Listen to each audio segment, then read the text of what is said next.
So, when you think about the internet, what do you picture? Wi Fi signals zipping through the air, maybe data beaming down from satellites, or just the cloud, right? It all feels so invisible, almost like magic.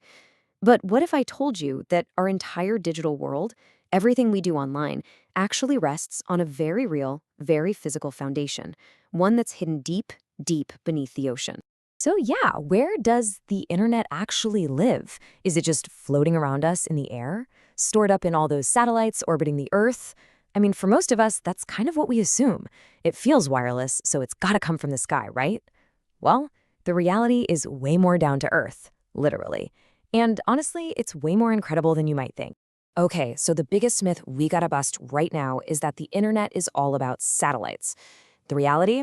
Over 99%, let me say that again, 99% of all international data travels through this gigantic network of physical cables lying on the ocean floor.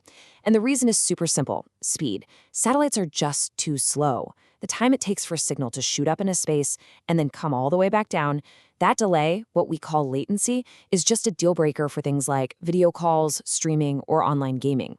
The real hero, the true backbone of our digital world, is incredibly advanced fiber optic cable. And the sheer scale of this network, it's just staggering. I mean, try to wrap your head around this. We are talking about more than 1.4 million kilometers of these cables crisscrossing the dark, cold ocean floor. That is not a typo.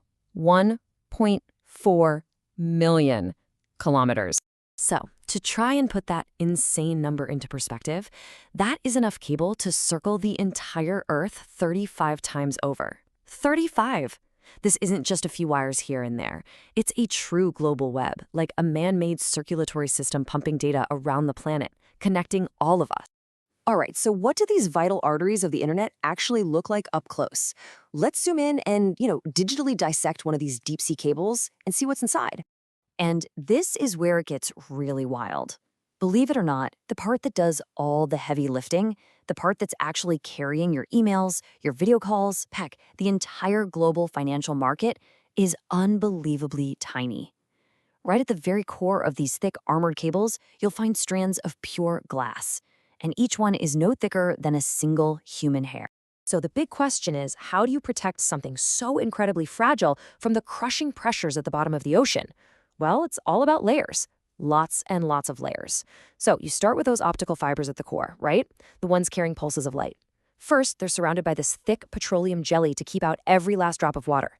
Then, you wrap that in a copper tube and hang on to that thought because we'll come back to the copper in a second.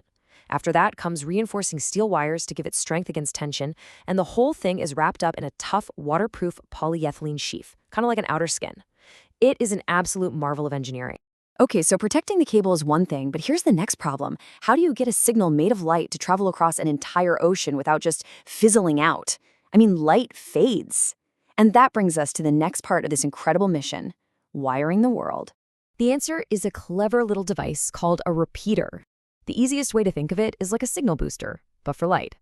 As those little pulses of light travel through the glass fibers, they naturally get weaker and weaker over distance. So, every 60 to 100 kilometers or so, one of these heavy titanium-encased repeaters is built right into the cable. Its whole job is to catch that fading signal, give it a massive power boost, and then send it on its way, good as new. Which, of course, leads to the next obvious question: how on earth do you plug something in when it's thousands of meters underwater in the middle of the Pacific? I mean, you can't exactly run an extension cord down there, right? And this is where the design gets just genius. Remember that copper tube we mentioned when we were looking at the layers? Well, it turns out it's not just there for protection. That copper tube is actually carrying thousands of volts of high voltage electricity along the entire length of the cable. It powers every single one of those repeaters, all from a station back on dry land. So the internet's lifeline is also its own power cord. How cool is that? Now, actually laying these cables is a whole other monumental task.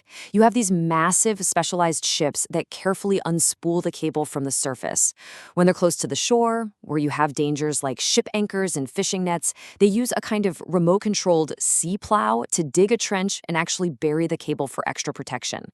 But once you get out into the really deep ocean, we're talking up to 8,000 meters down, they just lay the cable directly onto that vast, flat, dark seabed, called the abyssal plain.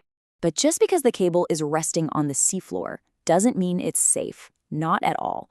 It actually faces a constant barrage of threats from biology to geology. So let's take a look at some of these deep sea dangers. Okay, this is probably one of my all-time favorite weird tech facts. Early on, engineers were totally baffled by this mysterious damage they kept finding on the cables. And then they caught the culprits on camera. It was sharks. Literally, sharks were biting the internet. The best theory we have is that they were attracted to the electromagnetic field given off by that high-voltage power line running through the cable. So yeah, modern cables are now extra armored with steel to be, and this is a real term, shark-shielded. But as cool and cinematic as a shark attack sounds, they are not the main threat, not even close. The surprising and kinda boring truth is that a whopping 70% of all cable breaks are caused by us. Specifically by fishing trawlers dragging their nets along the bottom, and big ships dropping anchor in the wrong place. So the biggest danger to this critical global network is, ironically, just everyday human activity. And of course, natural disasters are a huge threat too. Things like underwater earthquakes or massive landslides, they can generate these immense forces that can just snap multiple cables all at once. This isn't just a theory, it happens. Back in 2006, the Henshin earthquake off the coast of Taiwan did exactly that, and it disrupted internet access for millions of people across Asia for weeks. So what this all really means is that our seamless digital world, the one that feels so wireless and intangible, is completely dependent on this surprisingly fragile, very physical network just lying on the ocean floor. A network that's vulnerable to everything from a fishing net and a clumsy anchor to the literal shifting of the Earth's crust. It really makes you think, doesn't it? Just how secure is our connection to, well, to everything?